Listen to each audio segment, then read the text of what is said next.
All right, welcome to the last video in Chapter 3 with the last three questions of the Guide to Reading. Questions like what were factors of the League of the Iroquois that led to its success? What qualities made Pennsylvania unique? And what was James II's motivation behind the creation of the Dominion of New England? So a couple of things we're going to see here. We're going to see a little bit of taste of the Native Americans and how they interacted with white settlers. We're going to see the last of the stories of the colonies and how they were formed. We're also going to get a little taste of the relationship between the colonies and England. Also get a little bit of a sense of maybe some of the seeds of discontent that are going to be kind of started to be planted in the colonies. We're going to see all of that and more. So hold on to your seatbelts. Let's talk a little bit about the Iroquois. As we left off, we talked about New York and how there's a lot of political strife because of the various religions and various different kind of ethnic backgrounds. And there were so many differences that they really had a hard time getting a kind of balance in what they wanted out of their society and their colony. Now, they had some pretty interesting relationships with Native American tribes. Remember, they were there basically as an outpost to trade for fur. And they did that with various Indian tribes. And as those hunting grounds were kind of exhausted and no more fur could be kind of expunged from those grounds, they would go and trade with the next Indian tribe. When they got to the Iroquois is a little different. They gained strength from actually their contact with the whites. Unlike most tribes, they gained strength with their contacts from the whites. Once they had traded all the furs that they felt like they could get out of their hunting region, instead of saying, see you later, go on to the next go on to the next one, they decided like, hey, we want more. We like this trade. We're making out. They created kind of a rift with the Huron Indians. So they created this dispute with the Hurons. And basically in all essence, they wiped out the Hurons. Almost virtually wiped them out so they could take over their hunting ground and they can continue trading with white settlers. So these were some of the factors that led to the success of the Iroquois. They wiped out the Hurons. That helped them out ever so much. Kind of a big one. The second one we're going to talk about, the second success, is they connected 6 tribes together. The Tuscaros, the Mohawk, the Oneida, the Onondaga, the Cayuga, and the Seneca.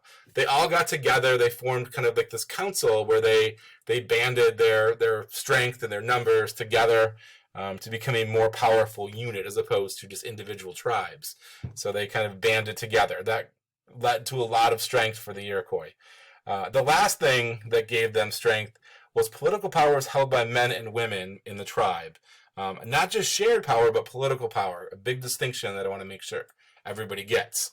Iroquois women, regardless of position in the colonies, whether we're talking about if you lived in Pennsylvania or New York or wherever you lived, an Indian tribe, the Iroquois women had the most powerful of any group of women anywhere because they did share in that political power.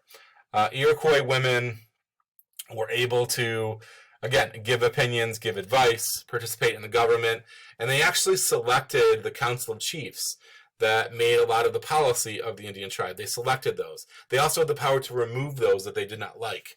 So Iroquois women had a lot of say in what went on within the Indian tribe. Okay. Let's talk a little bit about the last three colonies to be formed. Some have better stories than others, I'll be honest. We're going to talk a little bit about New Jersey. New Jersey was basically land in New York. Remember, New York had this big swath of land that was given that encompassed just a ton of New England, more so than they have today.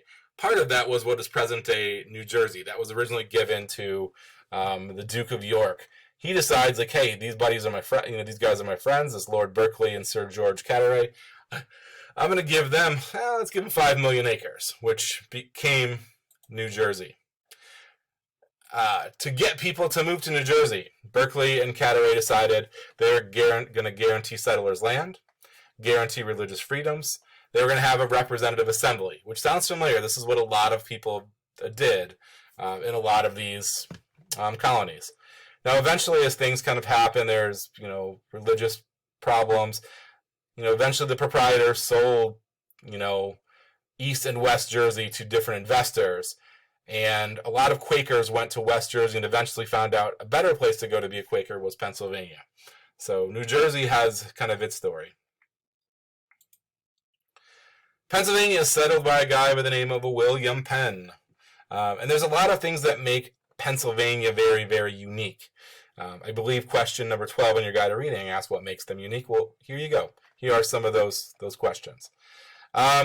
Quakers flocked to Pennsylvania. Quakers had a little bit of a unique mindset, a little bit of a unique way of life. They believed in dressing in very, very plain clothing, not drawing attention to themselves. They did not believe in kind of gestures of respect or reverence, like bowing to somebody or kneeling or taking their hat off, like a tip of the hat. They didn't do those sorts of things. They didn't believe in those things. They refused to swear oaths to things, like to say, like, I pledge allegiance or that sort of thing. They did not believe in war, which makes them definitely very, very unique. And they did allow women to have leadership roles. They were allowed to give opinions on sermons and religious interpretations. So they did have advisory roles within the Quaker religion. So that makes them a little bit unique.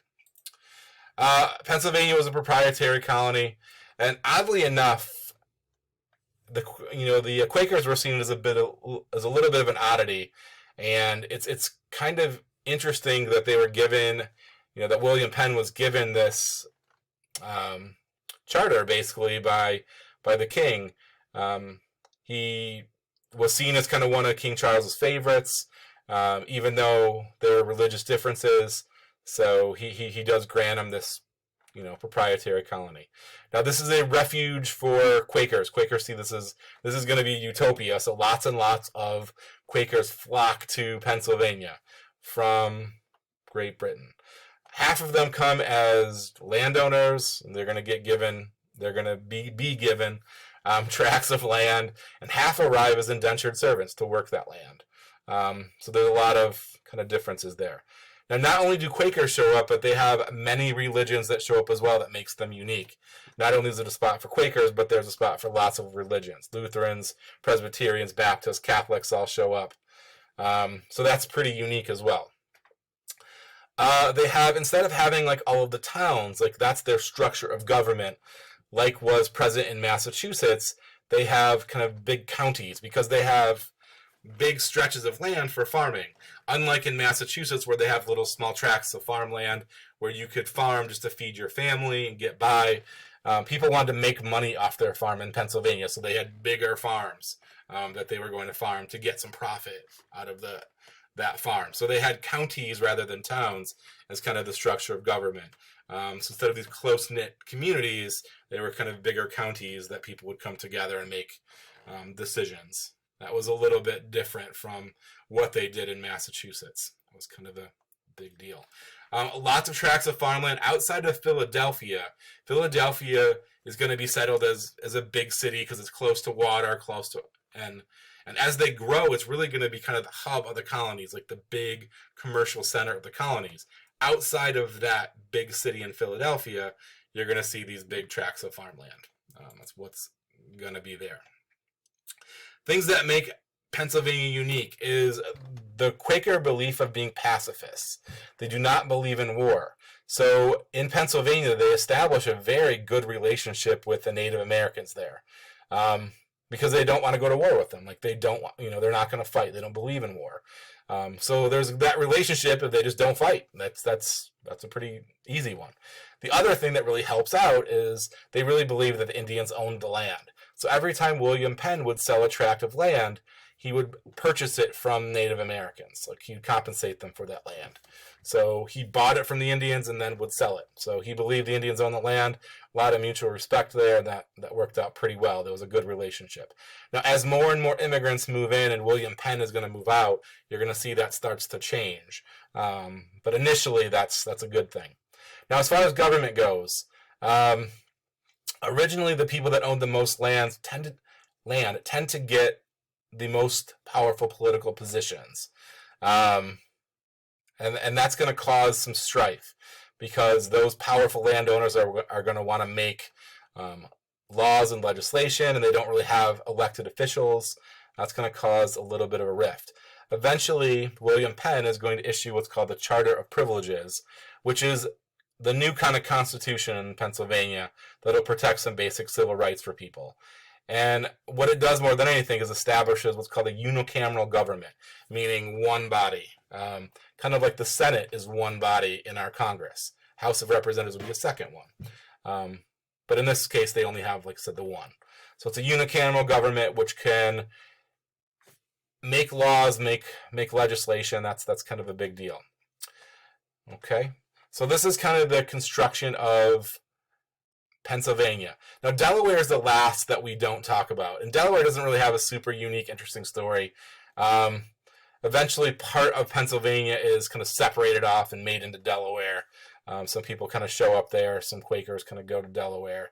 Not really a very unique and interesting story, but just to round things out, that's how Delaware kind of comes to be.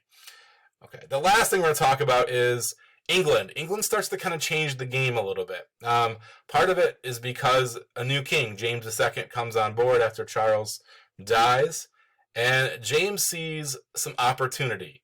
He knows how much money that Spain is making from its colonies. That's the whole original idea for getting into this game. They really want more profit from the colonies. By and large, up to this point, in the 1680s, they really haven't. They've kind of let the colonies go and govern themselves and really operate themselves. A few laws have been passed, but not really a lot of overseeing of the colonies. James wants this to change. He wants more profit. So during this time period, New York, New Hampshire, Virginia are really the only colonies under royal control. This changes with James. He knows that colonies have been trading with other European countries. He wants that to stop. He knows that colonies have been kind of shirking their, paying duties to the English government as passed by the Navigation Acts. He wants that to stop. So he creates what's called the Dominion of New England, where colonies are basically loosely connected. Like the colonies were loosely connected with England. He wants to strengthen that up. So the Dominion of England really is like New York, Massachusetts, New Hampshire, Connecticut, all of those kind of lumped into one kind of dominion. And James kind of decides, like, hey, we're going to send more people over to the ports to make sure you're paying the duties. We're going to dissolve all your representative governments.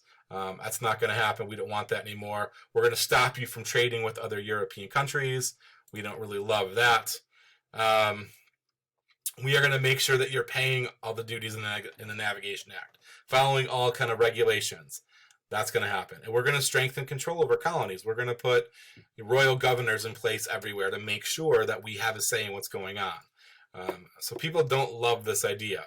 Now, for the colonies, kind of the lucky thing happens is James runs into the unfortunate instance in England of he runs into the trap of not wanting to deal with Parliament, so he dissolves them, and also makes a move towards Catholicism, which that's not really seen as a good thing. In England, they have something called the Glorious Revolution, where basically they go in and they overthrow James II, and his daughter Mary becomes the new queen, and her husband William of Orange becomes the new king. So William and Mary take over, and everybody's happy.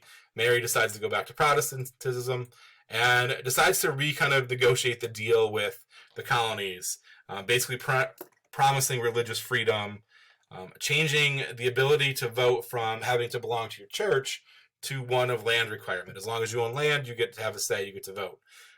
Creates representative assemblies. Now, it gives a new charter in Massachusetts. Now, this means that these new assemblies are going to be able to pass laws, and particularly the right to tax is very important and very critical to those people in the colonies. And there is going to be some veto power. There's going to be royal governors put into place that can veto the assemblies.